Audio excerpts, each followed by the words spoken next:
Bagaimana kesuksesan itu dimulai? Satu cara yang harus ditempuh atau satu cara langkah awal tidak lain adalah Anda harus memiliki keyakinan atau belief. Saya ingin mengajak Anda berpikir sejenak tentang keyakinan atau belief ini. Anda pasti mengenal masa lalu, saat ini, dan masa depan. Masa lalu ini ada ciri-cirinya, yaitu pasti. Ya. Masa lalu ini berkaitan dengan pengalaman yang sudah terjadi. Karena itu masa lalu itu penuh dengan kepastian, karena sudah terjadi. Ya, berbeda dengan masa depan. Masa depan itu belum terjadi, karena itu penuh dengan ketidakpastian. Bagaimana Anda menyikapi pada hal-hal yang tidak pasti? Satu-satunya cara yaitu dengan memiliki keyakinan. Yang penting Anda yakin dulu, ya, karena dengan keyakinan itu Anda akan lebih siap melangkah, siap menerima tantangan dan melakukan perubahan ke arah yang lebih baik. Ada satu hal yang sangat penting terkait dengan keyakinan ini. Kalau digambarkan lingkaran, ya, keyakinan dan kebenaran, gitu ya, itu kaitannya ada irisan yang namanya pengetahuan atau knowledge. Pengetahuan penting tentang keyakinan. Anda harus memahami perbedaan dua macam keyakinan. Apa itu? Yaitu keyakinan yang membatasi atau self-limiting belief dan keyakinan yang memberdayakan atau empowering belief. Dua keyakinan ini memiliki 4 ciri-ciri, ya, masing-masing. Tetapi berbeda, bertolak belakang antara satu dengan yang lain. Kita ke keyakinan yang membatasi diri lebih dahulu. Ciri pertama adalah berorientasi pada masa lalu, ya, melihatnya masa lalu, sesuatu yang sudah lewat itu menjadi patokan, menjadi kebiasaan dia, akhirnya menjadi zona nyaman. Karena itu keyakinan yang membatasi biasanya adalah orang yang susah berubah, karena dia hanya maunya yang lalu-lalu saja, tidak mau berpikir untuk ke depan. Ciri kedua adalah merasa korban dari keadaan. Dia merasa keadaan buruk itu membuat dia seperti sekarang ini. Ya, dia tidak berdaya dengan keadaan yang dia hadapi. Ciri ketiga adalah merasa terbatas dan biasanya banyak sekali alasan-alasan. Misalkan ingin bisnis, merasa nggak punya modal, merasa nggak punya relasi. Ingin sukses tetapi tidak mau belajar, tidak mau berubah. Alasannya macam-macam, selalu ada banyak alasan. Itu membuat dia terjerat dan tidak bisa melakukan hal-hal baru. Yang keempat adalah merasa halangan itu menghambat. Ya, dia menganggap banyak kendala dan itu membuat alasan dia tidak bisa kemana-mana. Berbeda sekali dengan keyakinan yang memberdayakan. Pada keyakinan jenis ini, yang pertama berorientasi pada masa depan.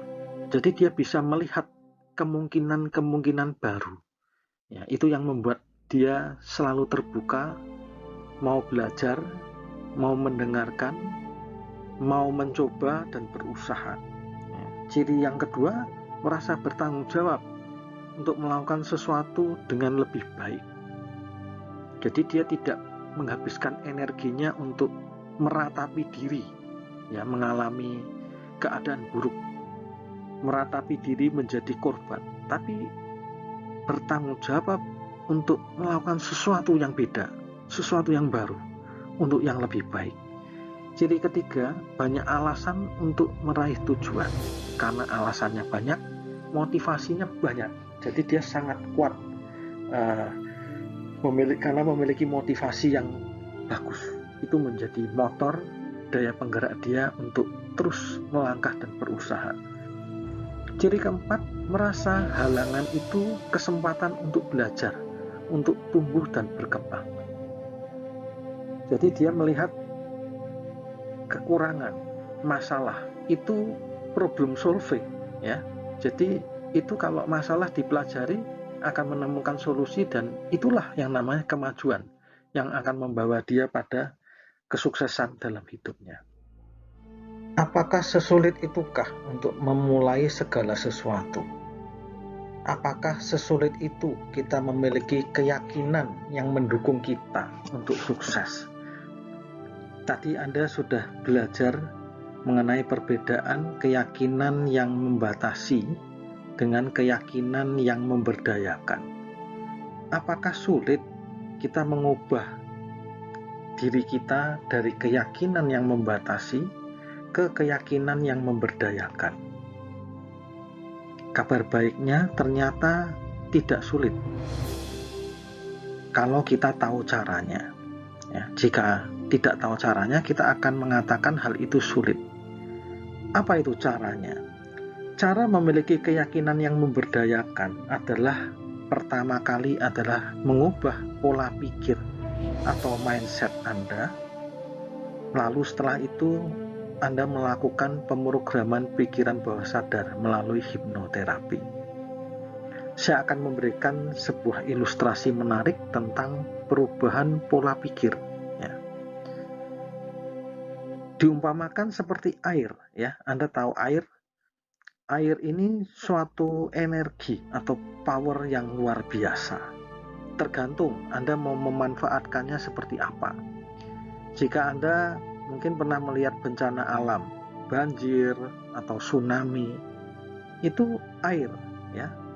Air bisa merusak, bisa bersifat destruktif, ya, memporak-porandakan keadaan, bisa merusak lingkungan karena menghanyutkan, ya. Tapi air juga bisa dimanfaatkan untuk hal-hal yang positif. Air kalau dibendung, misalkan di waduk gitu, kemudian dibikin suatu aliran, itu bisa untuk irigasi sawah-sawah dan pekarangan lainnya.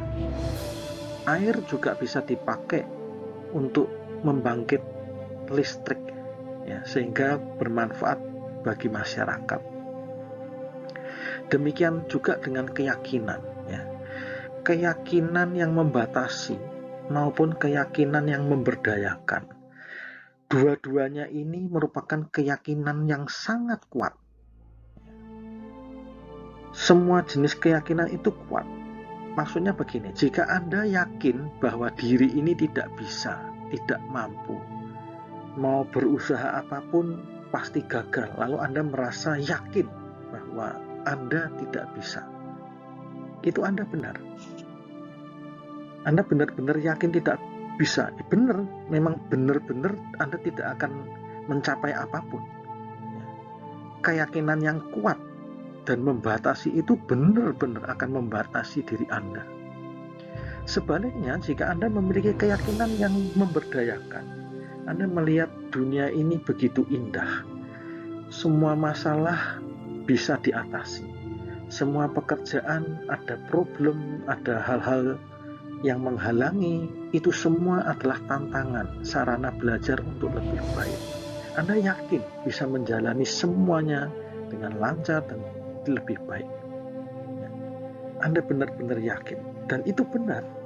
Ya, keyakinan memberdayakan itu akan membantu Anda untuk melangkah lebih baik, dan Anda akhirnya bisa sukses dalam hidup Anda. Jadi keyakinan itu sangat kuat, tergantung kita mengaturnya, menyetelnya untuk apa.